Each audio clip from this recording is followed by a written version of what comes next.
I had one Christian lady try to pull my tehel off my head once, which to me that was utterly offensive. That felt like an assault. You know, people presume that it's a Muslim thing, and it's like, well, no, Muslims are the most recent to start covering their hair.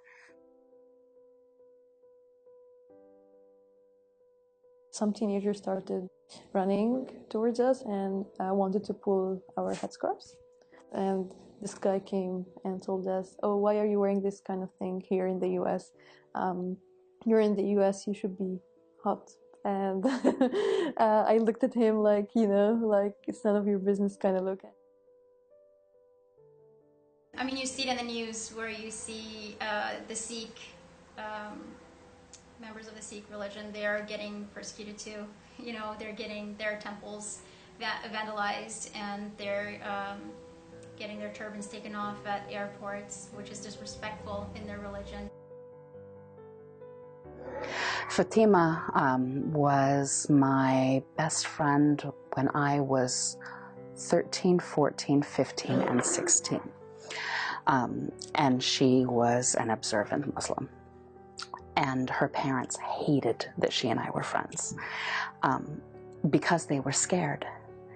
And my family wasn't too happy about it, but it was a different view because coming from a Jewish background, there's often intersect with Muslims. But coming from her background, she was Saudi. There aren't a lot of Jews in Saudi Arabia, and so they didn't know how to react to that. And Fatima died, and it was horribly tragic. She was sent back to Saudi Arabia to be married, and it was a very sad thing.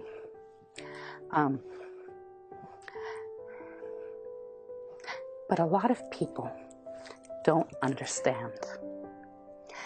Just because somebody is different doesn't make them anything other than what you are.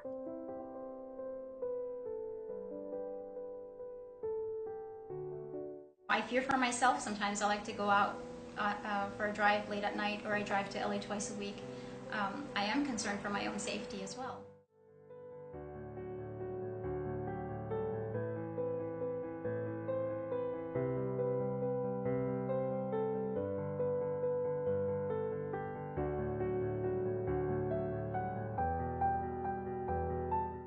To those who doubt women who wear hijab or think that we're a threat in any which way, just please approach us and talk to us. I don't mind answering any questions. You can ask me if I shower with my hijab on, and I'll tell you, no, I don't, you know. You know, if you really want to know a person, you sit with them, you conversate with them. You know, you get a feel for, you don't have to agree with everything they say, but do know that they're not going to be a threat to you. Yeah, I feel very proud to wear it, and I feel like it's the right thing to do.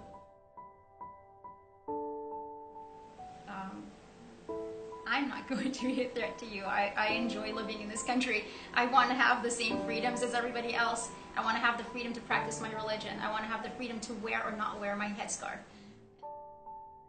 You know, women have the right to burn their bras in protest, and women also have the right to cover their hair. The problem isn't with what's on my head. The problem is with what's in your heart.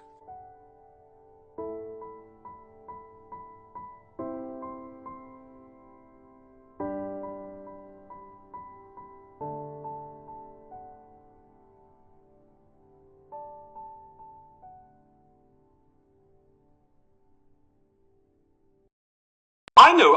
I just had a thought, a rare thing, but I did, Fidelma, which is that you're talking about all the great teachers that have been sent, and I thought, and I gave that list of the great teachers through time, but then I thought, what about Joseph Smith, who, for example, from the Mormon religion, who met the angel Moroni thrice and was given gold plates, and would he qualify as somebody who was sent? No, we wouldn't see. You're drawing the line, aren't you?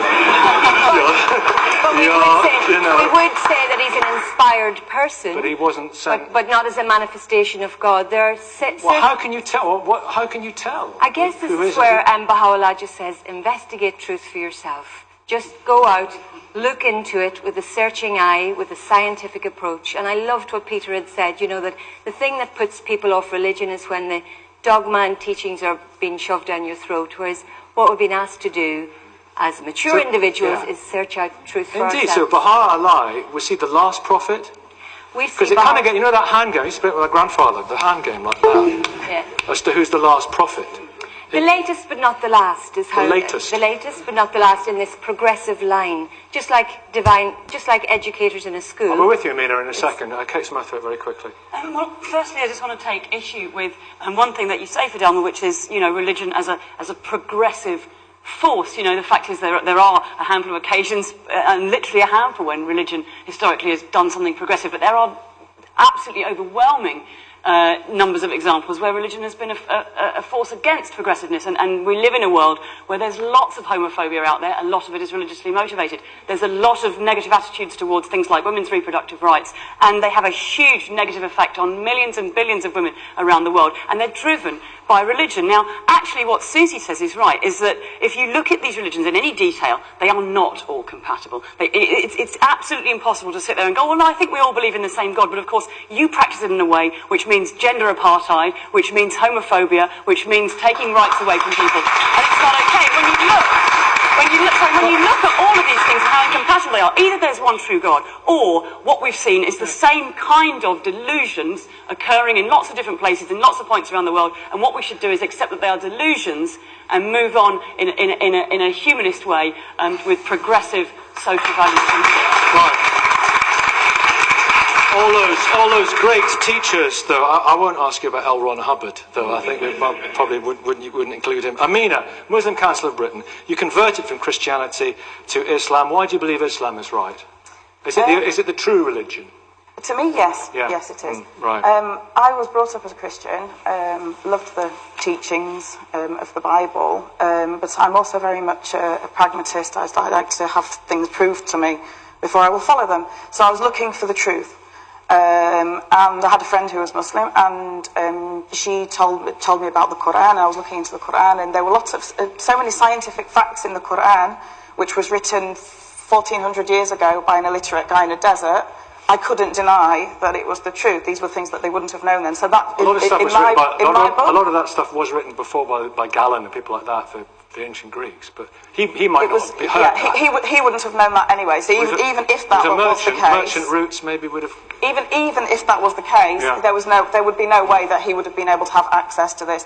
So many of the scientific facts in the Quran are only just being revealed now, sort of by modern science. It says the world's flat, doesn't it, in the Quran, laid out like a carpet? No, it says that the world is egg-shaped, which scientifically it is. Well, scholars used to say, when they thought the world was flat, that it says the world is flat. Yeah, and now so things change. Yeah, in the West, I think the Western scholars would say yes, the world is flat, and if you go far enough, you're going to fall off the edge.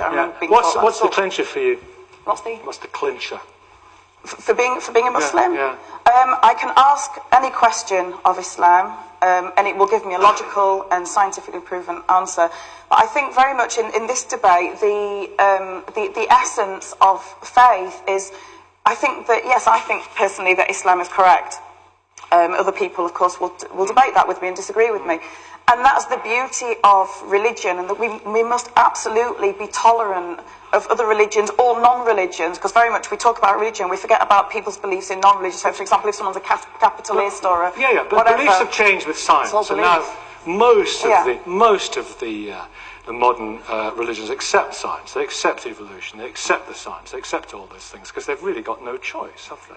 Absolutely, but I mean, if you look back at Darwin, for example, there was a massive clash between Darwin theories and the church at the time, because many church people got on board with it. Yeah, absolutely. But what was happening, obviously, was because the Darwinistic theories were completely contradicting what the Bible was saying. People were being kind of forced into a camp. Okay, you either have to be one side or the other side. You can't be both, and people felt very divided.